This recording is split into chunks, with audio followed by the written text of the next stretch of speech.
You're listening to The South Stands, a Buckeye football podcast by Ohio State fans for Ohio State fans on Apple Podcasts, YouTube, Spotify, and SoundCloud. Welcome back to The South Stands, a Buckeye football podcast by Ohio State fans for Ohio State fans from the West Coast. I'm your host, Zach Moore. Today is Tuesday, September 13th. And today I'm very happy to be joined once again by fellow South Stands contributor Paige Van Horn from Denver. PVH, how's it going, my friend? I'm good, brother. How are you? Good, happy man. to talk to you on a Tuesday. It's a little early. A little late. I'm not sure, but it's all good. Yeah, we're bringing this preview pod to our listeners a little early because I'll be traveling later this week. Anyway, thank you, by the way, for accommodating me, my friend. We are going to be without our good buddy Chad Plummer. Unfortunately, he has a conflict, but we will get Chad back on the pod next week. And is that a pickleball triple header that he's playing? I think it is. Hope a pickleball. You have your headband and your knee braces on, Chad. I mean, don't hurt yourself out there. It's just good to know where Chad's priorities are here. You know, the pickleball tournament more important than the South Stands. My feelings aren't hurt. I know yours aren't, Paige. But we will try to soldier on without him. Pickleball sweeping the nation, so got to get out there and play. So we are here to have a second look at number 3 Ohio State's 45-12 win over Arkansas State in the Horseshoe last Saturday. We'll also spend a few minutes talking about the Buckeyes' next opponent, the Toledo Rockets, who visit the Horseshoe this coming Saturday night at 7 p.m. Eastern. But PVH, I'd like to turn the floor over to you. Our listeners have not yet gotten your perspective on the Buckeyes' win over Arkansas State last Saturday. I do want to give you some credit, though. In our preview pod last week, you thought the Buckeyes might come out flat, and the performance against the Red Wolves might have been a bit of a clunker, and you were pretty spot on, my friend. I think your prediction was 38-10. The final was 45-12, so I think you pretty much nailed it. What else did you see out of the Arkansas State performance that stood out to you? Well, first, I'd like to go on record of, having that correct. And, I'm sure our listeners will be pleased to hear that I won $2,000 by betting on that outcome. Oh, which you did? I did not. Oh, you did not? Oh, okay. Yeah. No, I'm like the George Costanza of gambling. Even though I get it right, I bet on the other thing and hence get it wrong. So, no, I had the Buckeyes way over, and clearly that didn't happen. The other thing is, can we just start a petition and get some signatures to just ban noon starts for Ohio State? Like, I don't understand why we keep doing this. And I get it, right? It's, you're dealing with networks and things of that nature, but it just makes no earthly sense to have 12 o'clock kickoffs, especially after big, 7:30 primetime games. I just don't get it. I mean, even if it's 2 o'clock, they were. I think they were probably throwing BTN a bone there with the noon start, but you're Ohio State. You can pretty much dictate when you play, one would think. Right. That's right? my point. Yeah. So I get it. Like, we're throwing them a bone, and it's some network executive is making these decisions, but it just, why? Like, we are, the prettiest girl at the dance. So let's just, throw a little bit of weight around and say, look, the earliest we're ever going to play a game is 2 o'clock. And, it's like this old college football mentality that they keep, adhering to in certain regards, as far as when these games are on TV, and it just makes no sense. And that was really the only reason why I thought, maybe they're not going to play their best game, coming off Notre Dame, a lot of emotion, night game, all the, the pageantry. Okay. 12 o'clock start against Arkansas State isn't going to, it's not going to motivate those guys, right? Even though I thought they played pretty well. And the game was never, in doubt, and it was just kind of a weird game. But I was just thinking right before we get on this pod, like, let's just stop noon kickoffs. Like, I think there could be a path to making that happen. Yeah. With Fox as a broadcast partner, and with the new television deal they have, Fox is a prominent broadcast partner. They may push back on the noon starts, but But I'm with you. But here's my question. But why? Why would they do that? I mean, do they have some other programming that they need to play later that is going to draw more eyeballs?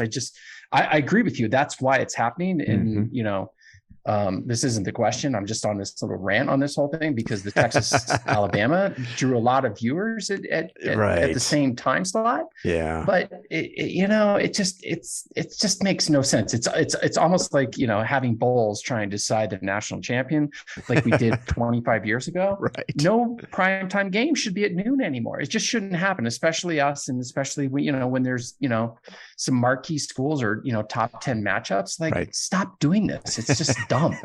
Anyways, I can move on. What did I like about the game? Or what did you like? What about are my the impressions about it? Yeah. It was never in doubt. And, we came out, I think, did we score on the first drive? It was, or maybe we didn't, but it just felt we did. And we had control of the game. It never felt like, hey, this is going to be close.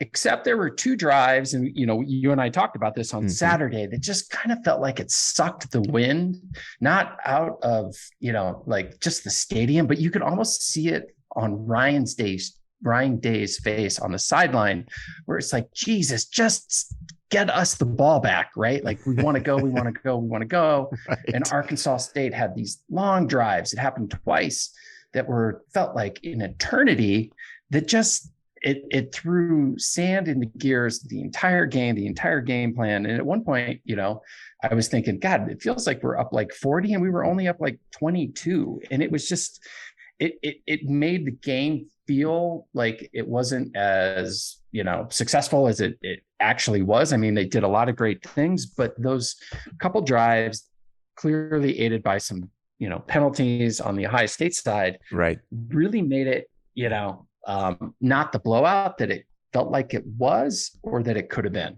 That's my overarching sort of feel of how the game went down. Yeah. And let me just, let me back you up here on that point. The two drives you're referencing, there was one in the first quarter. It was Arkansas State's second possession of the game. That went 11 plays, 56 yards. It resulted in field goal. There were a bunch of penalties on that drive, 2 pass interference on Burke. It was actually, Arkansas State got the ball back after punting because of that boneheaded play by Taraja Mitchell, where he tried to leap over the protection team, which was a personal foul. That's a new rule, I think, from a couple of years ago for player safety. So that took 4 minutes off the clock, 4 minutes, 3 seconds. But then the big one, the real time suck, was in the second quarter. Another field goal drive by Arkansas State. 14 plays at 8, up 6 minutes, 53 seconds. You combine the two drives, that was over almost 11 minutes of game time. And to your point, that they played keep away with the Ohio State offense.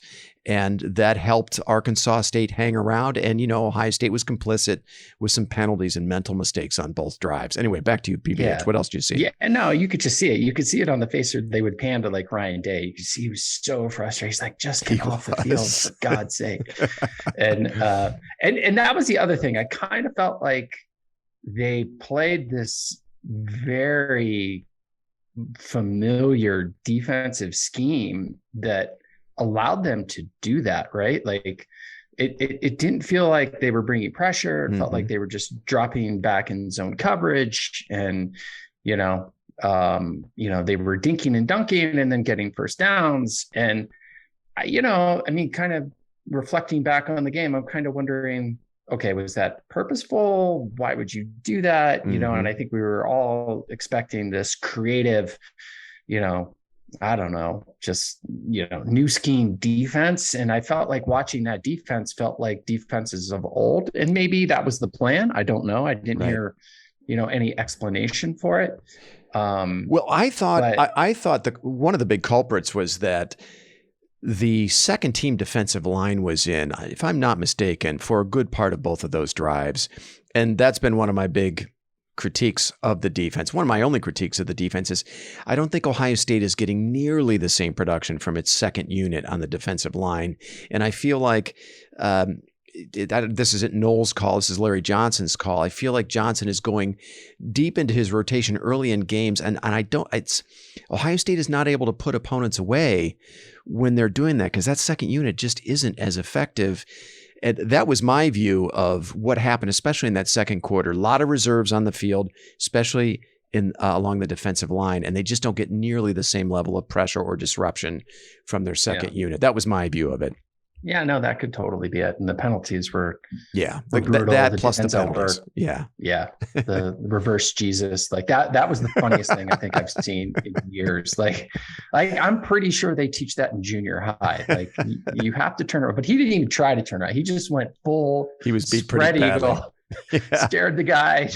Like, dude. And insult to injury, the guy made the catch too. So you're referencing the second pass interference penalty on Denzel Burke on that first scoring drive by Arkansas State, where the ball was in the air and Burke just kind of splayed out his arms. You called it reverse Jesus, which is really funny. That's a perfect way to describe it. To try and face guard the receiver.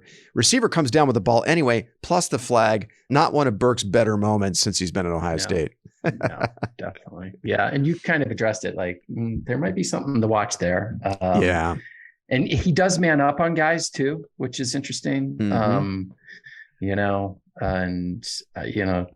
In your review, there's no obvious, like he's going to play, right? There's no doubt about it. Right. There's nobody.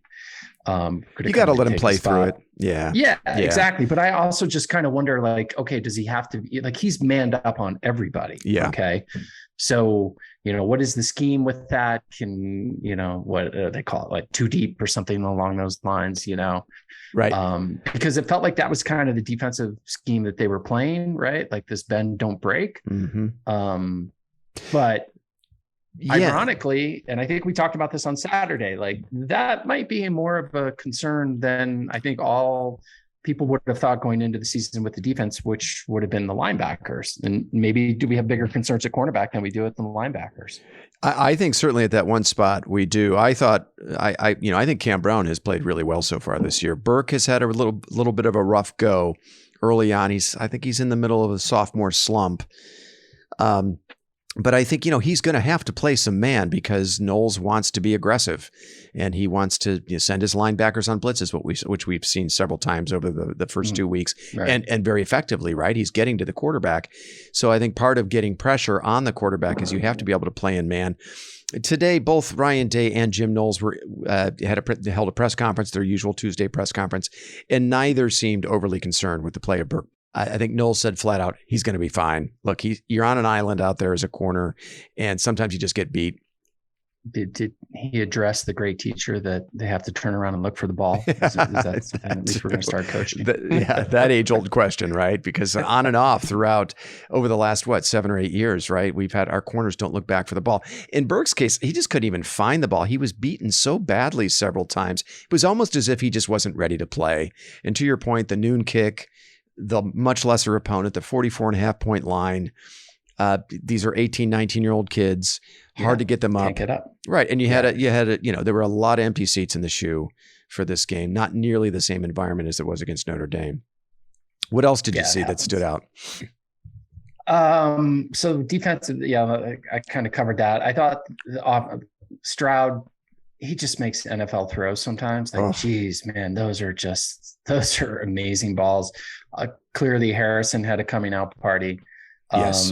And, I don't want to, sort of get on your bandwagon, but even after last week, when I was like, okay, do we have, are we sure Henderson is better than Williams?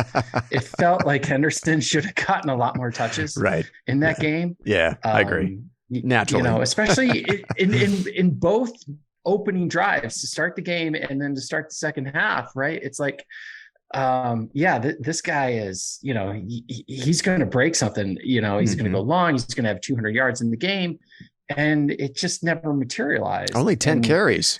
I mean, he had 10 carries for 87 yards and 2 touchdowns, plus a 44-yard run. I think like a 23-yard touchdown run. And also the run on his first touchdown was 8 or 9 yards right up the gut. He was very patient. He followed his blocks. I thought, he was not targeted at all as a receiver out of the backfield. As you know, I've been beating that drum for the last couple of weeks. Yeah. And I think what we saw out of Mayan Williams was, not his best performance. And I think week in and week out, I don't think we're always going to see the Mayan Williams that carry the ball in that fourth quarter drive, that 95-yard drive against Notre Dame. I don't think he's talented enough to bring it every single week. That's why he's the second back. I don't understand why the coaching staff is treating these two backs as interchangeable parts. To me, they are different backs, different skill sets.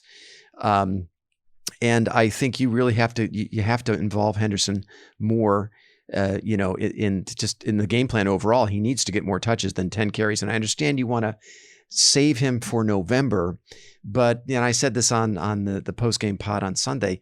He is a running back, and this is Ohio State, and this is the Big Ten, and you can't keep him in bubble wrap until the Michigan game. You're going to need him to win games before then. So where are you on the running back rotation? I don't want to completely backtrack from what I said last weekend, but I also think, the game situation should dictate it. And it just was clear that Henderson, was having a better game, and, the complete, I don't know how they do the rotation. It was just kind of frustrating. There was points in the game where, and by the way, I was paying very close attention to it because I had Henderson over 130 yards in one of these stupid prop bets, worst gambler ever. And I'm like, why is Williams in there? Right. And maybe now I'm clouding my judgment, but no, it just doesn't seem like, and again, I'm not saying Henderson isn't a great back, but game situation should dictate it. And it seemed like that wasn't happening at all on Saturday. Yeah. And when you got a hot, hand, ride that hand. And he doesn't do that. Yeah, I agree. And, there were situations when Ohio State's playing situational football.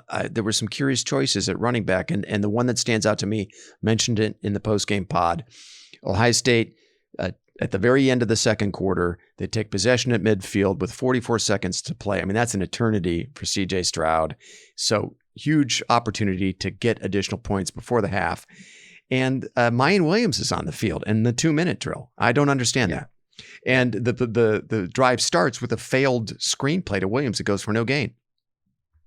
So didn't understand that. Sense. There were a couple of other moments as well. They want to run that pitch sweep. It's a little toss to the perimeter. They ran that several times to Williams, and that was strung out. And Arkansas State likes to send their defenders to shoot the gap, their linebackers and safeties, and they did that effectively a couple times. And Williams just doesn't have the speed to get to the corner. That situation against Notre Dame, if we're talking about situational football, 95 yards to go, you need to salt away the clock. That's Mayan Williams. Right. Totally. But 2-minute drill, to me, come on, look, I'm not a head coach, but 2-minute drill, that's Trey Henderson, right? And he's the guy that's going to make that first tackler miss. He can make something out of nothing. So come on, Ryan Day, let's go. It bugs me. I think it gets a little too cute at some point. Too cute. And maybe they're just being a little too committed to their rotation. Okay. Trey did 2 series on. Now it's Mayan's turn. Now it's look, you got to break up the rotation based on what's happening on the field. To your point, it just was a little curious last week how I agree. They didn't ride Henry, and maybe it's a usage thing. But to your point, come on, this is Big Ten. I mean, this is right. He'll be fine. And if he gets hurt, he gets hurt, right? Right. Just because. He ran the ball 10 times or 15 times. You really think it's going to be the 16th time a guy gets hurt? It's completely random. Right. It's football. Let him play. It's football. Yeah. Let him play. Yeah. Hey, listen, I'm not calling for 35 carries against Arkansas State, but 10 touches. He was not thrown a pass in the game. So 10 carries. I don't know. I think you can use him a little bit more. I don't think you need to, as they say, keep them in bubble wrap until the Michigan game. So it'll be interesting to see. I think we're going to get to this in a second. This is a good Toledo defense that's coming into the shoe on Saturday. Believe it or not, we'll get to it later. And it might be a night where the Buckeyes might have to lean on him a little bit. So I got a question for you. And I've been banging this drum as well since last year. Ryan Day said in his press conference today he expects both Jackson Smith-Njigba and Julian Fleming to play, but you look at what Emeka Egbuka has done through 2 games. I mean, are they going to tell Emeka Egbuka, sorry, Julian's healthy. Sorry, Emeka, you're the 4th receiver now. You're back to returning kicks and, No. No shot. No shot. But that it is going to be interesting to have those guys back and see if it makes a difference sort of overall, from an offensive perspective. Right. There's no way Ibuka's on the field, right? We can all see it. Like, yeah, he's got next level talent and ability. Candidly, Fleming has shown we haven't seen anything from him yet. Anything out of him, Nothing. right? And that's not, to take anything away from the guy who's been hurt and stuff like that. So to answer your question unequivocally, no. That being said, though, can Fleming be a factor? Sure. I don't think it's though necessarily going to come at the expense of Ibuka. The guy has just got too much talent and ability. He's smooth like Chris Olave. He's got some, he's got some of that smoothness to him. I agree. And so even though it's going to be great to have both those guys back, I just don't see him taking snaps away from, right. Maybe, they're playing a little bit of chess and they've got all these other plays and they're going to set this up and have those 4 guys on the field and doing, crazy shit. I'm not quite sure, but that guy is for real. He's not getting off the field, and he's certainly not going to be losing snaps to Fleming. I can't imagine that. I can't imagine that. Yeah. And, that just goes to Ohio State. You got such a small window. And if injuries or off the field stuff, whatever it might be, you don't take advantage of your opportunities. There's somebody right there. And ironically, we're talking about in Egbuka and Fleming, the 2 number 1 receivers in their respective classes. I mean, Fleming is, he's in year 3. And, when's he going to play? When are we going to see him? Hopefully this week. But yeah, Egbuka last week, 4 catches, 8 targets, 118 yards and a touchdown. He also had a jet sweep for 27 yards. He had 80 yards after the catch on receptions. He returned punts. He returned kickoffs. I'm sorry. if I'm Ryan Day, that guy is he's a starter. And Fleming, he's the 4th guy. I think it's a no-brainer. so 2 things. Does Fleming sort of fall into our 4th-year starter quarterback rule at Ohio State? Yeah, well, the Todd Beckman rule, where if it takes you 5 years to get out of yeah, I wouldn't quite put him in there yet just because of his recruiting profile, which I'm almost certain is, way, way higher than whatever Beckman was. But no, I mean, I think he's running out of opportunities. I think he's running out of time. And, I hopefully for his sake, he can be healthy enough to string together, 6 or 7 games here where he can show what he can do. But I think Egbuka is solidified as one of their top 3 receivers, no doubt in my mind. And it's going to be, I think Fleming's got a long road back here. I wish him the best. And, you need some depth, right? Yeah. You need more than just 3 receivers. There'll definitely be a role for him. But this idea that he was going to be one of the 3 starters, I kind of scoffed at that. In my mind, I was like, it's going to be really difficult to keep Egbuka off the field. And so far that's proven true. So, we'll see. The other thing and again, I wish nothing, but he could be on like the Steel Chambers road to, position switch, position switch, which, the dude is built like a Mack truck. Like he could easily be a safety or something, like maybe. Yeah. I mean, he's a physical specimen. Mm-hmm.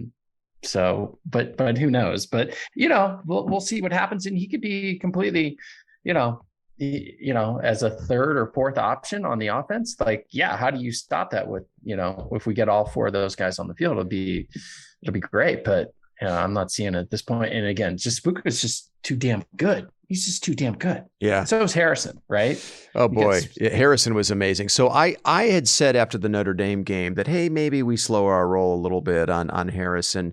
And my thinking was, he was great in the Rose Bowl, 3 touchdown passes. But, Utah was playing a running back at corner. They were very shorthanded. They were down several starters at corner. So I was like, he's still, I think he's going to be great. Got the pedigree, has all the physical traits, but was a little disappointing against Notre Dame.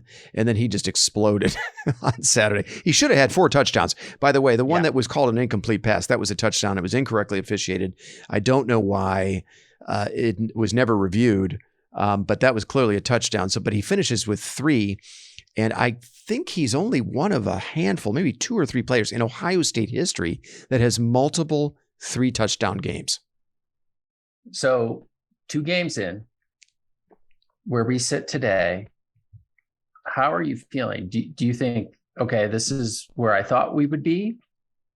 We're right where we're a little behind where I thought we would be, or sort of somewhere in the middle as an overall program, knowing what we know now of the egg that Notre Dame just dropped last weekend against Marshall. Are you more bullish, less bullish, or kind of like, yeah, this is kind of what I thought where we would be? Well, yeah, I mean, honestly, and I said this at the end of the post-game pod on Sunday, that my confidence in this team was a little bit shaken watching Notre Dame lose, to Marshall at home. But some of that could have been the fact that they had to play Ohio State the week before in a very physical game where they got ground down in the fourth quarter of that game. But yeah, I mean, look, that has me rethinking where Ohio State is. I don't believe Ohio State is a fully formed national title contender yet. How about you? What do you think? Yeah, I would say a little less than where I thought they would be. Yeah. But, you make a good point, right? Like we kind of discount it, but you lose your second best player on offense. Yeah. I mean, one of the top 10 players in the country, wouldn't you say? Smith and Jigba, top 10, 15, maybe? Yeah. The guy that's going to go top 15 in the draft, you lose him. Yeah. That might affect your team a little bit. And right. Like, well, yeah, we got all these other guys. You're like, yeah, but still that guy's special. And so the Notre Dame loss is just like, I'm sure everybody who bleeds scarlet and gray was just going, what that was painful. Fuck? You can't do that. It's so brutal. But it could be an anomaly. The only team out there that looks, I think, maybe precipitously better than us is Georgia.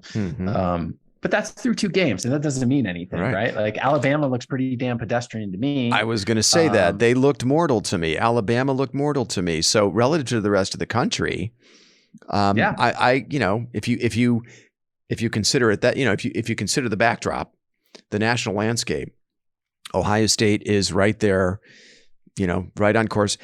I think maybe slightly behind, but I'm not worried.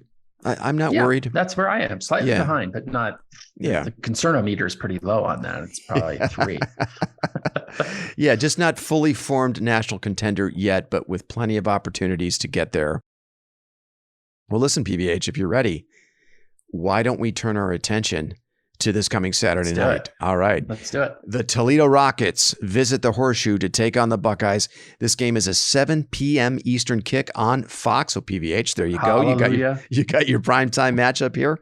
Who knew that it would be Toledo? The line is Ohio State minus 32. That line has gone up a little bit since it came out. It opened at 31. The over-under is 61. Now, Ohio State leads the all-time series between these two schools 3-0. I'm surprised that they've only played 3 times over, the 100+ years of the history of this program, but 3-0 Ohio State.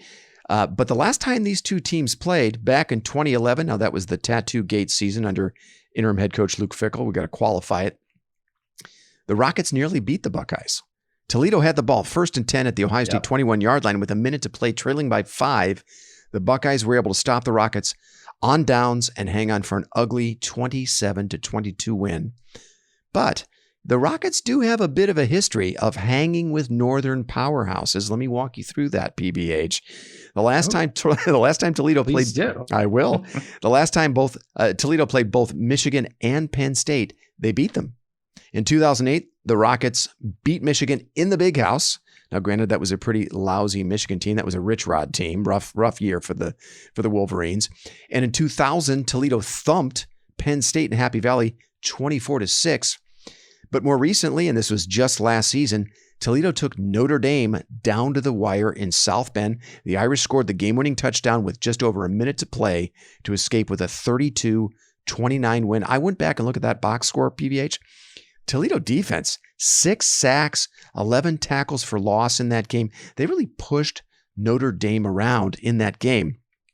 By the way, a lot of the information that I'm pulling about Toledo comes from an interview that I just listened to today that Doug Lesmarie did with Dave Briggs and Kyle Rowland of the Toledo Blade on the Buckeye Talk podcast. They did that earlier this summer. Briggs and Rowland covered Toledo football for the Blade. So shout out to our buddy Doug Maurice for that interview. Good old Doug. Good old Doug. This season, the Rockets are regarded as one of the favorites to win the MAC. Phil Steele, for example, is a believer. He picked Toledo to win the conference. Toledo is 2-0 so far this season with 2 blowout wins over Long Island and UMass. Okay, not exactly Murderer's Row. Now, at the moment, the Rockets are number 4 nationally in total defense, number 1 nationally in defensive yards per play, allowing 2.7 yards per play. 2.7 yards per play is less than 3 yards per play. By the way, those numbers aren't necessarily the product of playing, Long Island and UMass. Toledo finished 13th nationally in defensive yards per play last season. So I think this is a legitimately good defense. Now, that defense is led by, here's a name you're going to remember, Ohio State transfer linebacker Dallas Gant. Oh, good old Dallas. Dallas. Now, Gant is Toledo's leading tackler so far this season. Now, by the way, I want to separate Gant from Kayvon Pope. It was Kayvon Pope who left in the middle of the game last year and wrote the FU Ohio State tweet, from the locker room. Gant actually left on much more amicable terms. The Rockets also have a pair of pretty good defensive tackles. DeJuan Johnson, who's second on the team in tackles. He's their top-graded defender, according to PFF. And a player by the name of Judge Culpepper, also a defensive tackle. He's a Penn State transfer now in his second season with the program. Finally, on defense, they have a good edge rusher named Jamal Hines. Hines led the Rockets in sacks last year with 10. This is a really good defensive front, PVH, and something to watch in this game. On offense, really one player to really mention, it's quarterback DeQuan Finn. He's a former Mr. Football in the state of Michigan. And in 2020, Finn threw for 18 touchdown passes to only 2 INTs. Finn was part of kind of a quarterback competition, quarterback by committee situation for the first 4 or 5 games with Toledo last year before he finally won the job. He's 6'2", 210 pounds, really good athlete who, by the way, so far this season is Toledo's leading rusher, averaging 7 yards a carry. He also has 3 rushing touchdowns. And as a passer, Finn has some decent arm talent. Through 2 games, he's completed 61% of his passes, 3 touchdowns, and 1 interception. PVH, let me turn this over to you. Why don't you give me a concernometer score for this game? I feel like I just got seduced by you to completely change. Like I called 1-800-PORN to change my conviction that this is not going to be a game at all. And I'm going to discount absolutely everything that you just said. Okay. I'm going to stop right there. And the second thing is I'm literally astounded that, number one, there's even a college on Long Island. Number 2, it's not a liberal arts. And number 3, they actually play football. Apparently. How is that a thing? I never even, it's funny. Like I learn things every single year doing this podcast. It's funny to me. So I discount absolutely both of their wins. Yeah, they might win the MAC. They're not winning this game. We're going to win this game running away. Okay. I think we're going to unleash the Hounds full force, night game. We're going to cover. It's going to be a blackout. It's going to be the Buckeyes by a lot. Okay. Are they doing the blackout for this game, or is that for Wisconsin? I think it's for Wisconsin. In any case. Oh, really? I thought it was. I think it's for Wisconsin. Well, whatever. It's a night game. That's a red all I out, care about. a scarlet out. What? So, right. Night game. Okay. Sorry. What's your concernometer score for this game? 0? What is it? I mean, so that they would lose? Well, I'm not concerned. You're not concerned. I mean, give me a number. Just for posterity. 2. All right. 2. All right. Great. What was I for Notre Dame? A 0? Something like that. I think so. But hey, this Toledo team, hell, who knows? They might even be better than Notre Dame for all we know. I mean, they probably should have beat them last year in South Bend. Yeah, but last year was last year. Right. This year is this year. And I'm just not seeing it. I mean, again, like how can you take anything away from playing UMass and Long Island State? Right. I mean, like, yeah. And I will say this: the only thing that might, the transfer portal, right? So they got one of our guys, they got a Penn State guy, so maybe maybe that helps them keep it close. Right. But I expect this to win. I actually expect us to cover. I'm sticking to my guns on that. Okay, got it. All right. So your concern-o-meter score 2.0. Not very concerned. Mine is at 4. And I say this for a couple of reasons. Toledo is widely regarded as the most talented team in the MAC. I don't know. I mean, maybe they get a medal for that. There's a trophy for that, whatever that's worth. But they are generally regarded as the most talented team in the MAC. I mean, they put more players in the NFL than probably a handful of Big Ten teams. Yeah, I'm sure they do, actually. Yeah, they're returning a legitimately good defense that really pushed Notre Dame around last year in South Bend.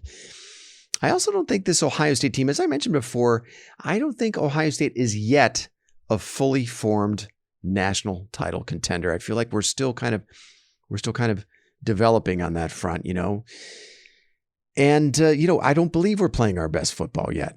We've seen glimpses of it, especially on defense. I think the defense has been the most consistent part of this team.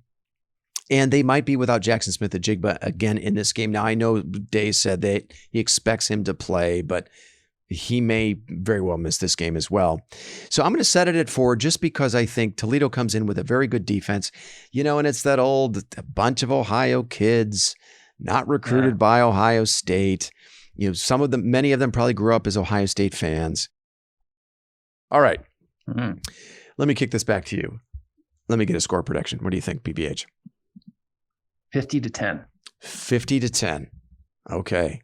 50-10. What do you got on that? Yeah, I feel like enough's enough. I think they're going to come out guns a-blazing. It sounds weird, but I think timing matters, and atmosphere matters. And I think, even the fans, right? Like you even mentioned it, like a lot of empty seats in that second game. Well, the players feel that, right? They don't, so I just think the place is going to be rocking. I think, I hope Fleming plays and Smith-Njigba play, and, we get the full, offense rolling. I kind of feel like Knowles was just playing this just very vanilla defense last weekend. But that's 2 games, right? Call them preseason, getting your lineup up. And now let's go. Let's roll. And, we got Wisconsin the week after. I don't think there'll be any looking ahead to that. And I expect them to come out and throttle this team. Yeah. Okay, good. I just said it, if the Buckeyes goof around in this game, like they did in the first half against Arkansas State, this could get uncomfortable for guys like you and me. I wouldn't be surprised if this is somewhat of a game for a couple of quarters. And again, I'll say it one last time, not to belabor the point, but just not quite entirely sure how good Ohio State is right now. If penalties are an issue in this game, Ohio State is 110th in the country in penalty yardage, and the Buckeyes are either unable or unwilling to run the ball, make a bigger commitment to TreVeyon Henderson. Again, that's something that Toledo could take advantage of to make it interesting. But I'm going to say Ohio State 41, Toledo 14, not quite a cover. I do think they button up the penalties. And I'd also like to see, I'm hoping to see them commit to keep their starters in the game for the first, couple of quarters, really lean on their best players, get this game in hand, and then turn to the reserves maybe, in the fourth quarter. Well, so, it's interesting you just said that, because one of the downsides of playing a team like Notre Dame, okay, we thought they were the 5th team in the country when we played them, though. It doesn't give you that opportunity, right? To truly know who your best players are. Mm-hmm. And I was just thinking, like, okay, I think we kind of know at this point. Let's start playing these guys. I agree. In this heavy rotation, and that's why I kind of said, like, okay, preseason, like you're still feeling some stuff out, but at this point, we're not playing an 18-game slate here, boys. Let's play our best players. Let's win these games. Let's and then if it gets out of hand in the fourth quarter, then sit them. But play your best players for the first 3 quarters. Yeah. I'd like to see that, especially along the defensive line. But you do make a good point. I mean, you're going to have a very physical game with Wisconsin the following week. So, I guess if you're Larry Johnson, you have to be careful about how you dole out the snaps for your defensive line. But Or maybe it's just the second unit needs to play better. That, in my mind, is what I want to see. If he's going to continue to rotate players, which is what Larry Johnson likes to do, then Tyleik Williams, Jerron Cage, Javonte Jean-Baptiste, Tyler Friday, come on. Yeah. Start to make more of an impact on the game. All right, PVH, anything else you want to mention about this game before I let you go? Any other good games this weekend? So, right. That was the other thing. I was looking over the schedule. It's a bit of a lame slate. Unfortunately, not a ton of other games that I'm really interested in. Oh, but I said that last week, and there was utter chaos. There was a bevy of upsets. But. Yeah. And it's so funny because that's always the way that it seems to go. You've got number 1 Georgia. Now they're the freshly minted, newly minted number 1 team in the country. They have South Carolina. They visit South Carolina. They're a 24-point favorite in that game. But it's the SEC. You never know. But you got Michigan hosting UConn, Oklahoma, Nebraska. Scott Frost, by the way, finally shown the door by Trev Alberts. They'll have an interim coach situation there. They host Oklahoma. But you've got BYU, Oregon. That is technically a top 25 matchup. That's at Autzen Stadium in Eugene. Number 12 BYU against Oregon. I'm just ticking down the schedule here. Penn State, Auburn. We get round 2 of that game. They played at Happy Valley last year. This year, it's at Jordan-Hare. Number 22, Penn State. They're a 3-point favorite in that game against unranked Auburn. I'm just not seeing a lot else, PVH, to be honest. Oh, Michigan State. They've got an interesting matchup at Washington. And the Huskies are a 3.5-point favorite in that game against Sparty.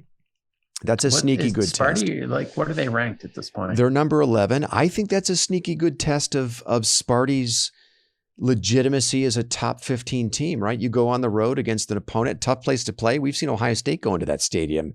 Well, it's been a few decades now, but that can be a tricky place to win, Husky Stadium in Seattle. Then Washington is a 3.5-point favorite in that game. That might be a result to watch. And again, which again though, so back to my earlier rant as far as like no more noon starts, right? And we talked about this like with COVID, like college football really needs a czar, like a scheduling czar. I was going to say commissioner, and I hate that term, but. Right. Like, how are we now, like there was nothing last weekend, I mean, Alabama, Texas should have been the primetime game, right. Even though Texas, and it was a hell of a game. It did deliver. And it was a great game. Yeah.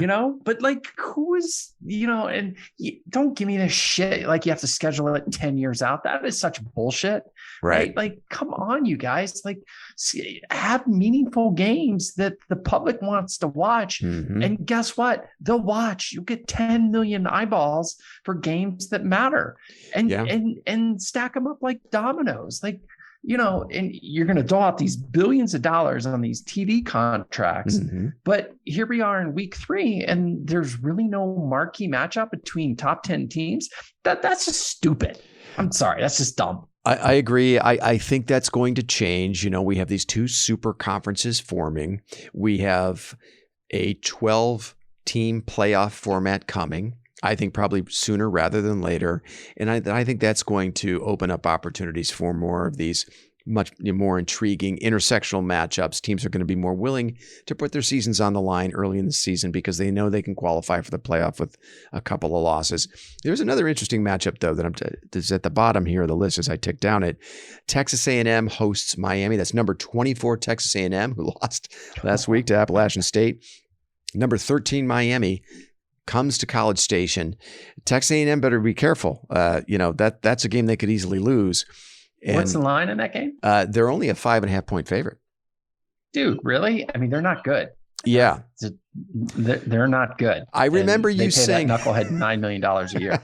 And I remember you saying after Texas A&M, won the, I don't want to say won, but, locked down the top recruiting class this year. And I think you said they'll fuck it up. And so far, early returns from Fisher, not good. Not good. He could very well be 0-2 after this Saturday. There's actually a very good article in The Athletic by Andy Staples today or whenever about Texas A&M, and like he's predicting they could potentially lose like 3 of their 4 next games. Like they've got a tough slate. He's the offensive coordinator. he had one good year, the COVID year, but other than that, he's lost 4 games per season. And by the way, they gave him like a $75 million extension last year. Like college football is effing insane. It's drunk. What they do with these coaches. College football is like drunk. Scott Frost walks out with $15 million after that performance. It's mind-boggling. So here's Texas A&M's schedule for the next 4 or 5 weeks. They get Miami, number 13 Miami at home. Then they host number 10 Arkansas, at Mississippi State, then at number 2 Alabama. Yeah, no, they could blow all those. Yeah. Right. Yeah. I mean, they could very well be 1-4 after that. Yeah. And I'm pretty sure he's got a very similar record to what Kevin Sumlin's record was, over the same period of time, the first 4 years. It's just crazy. Ugh. Ooh, boy. Yeah. So I can't believe, I'm actually surprised that they're even favored in that game. Yeah. Well, not by much. Lost to Appalachian State at home, and Miami's coming in ranked 12th. And I think that guy's actually a pretty damn good coach. Right. Cristobal, right? Yeah. And hey, he came into the shoe last week with Oregon, or last year with Oregon, and beat us. There you go, baby. Yeah. Yeah. That's a game to watch. All right, buddy. Well, listen, man, thanks so much for making the time. I really appreciate it earlier in the week. Why don't we plan to get together next week? We will recap Toledo, and then we will have a look ahead to Wisconsin.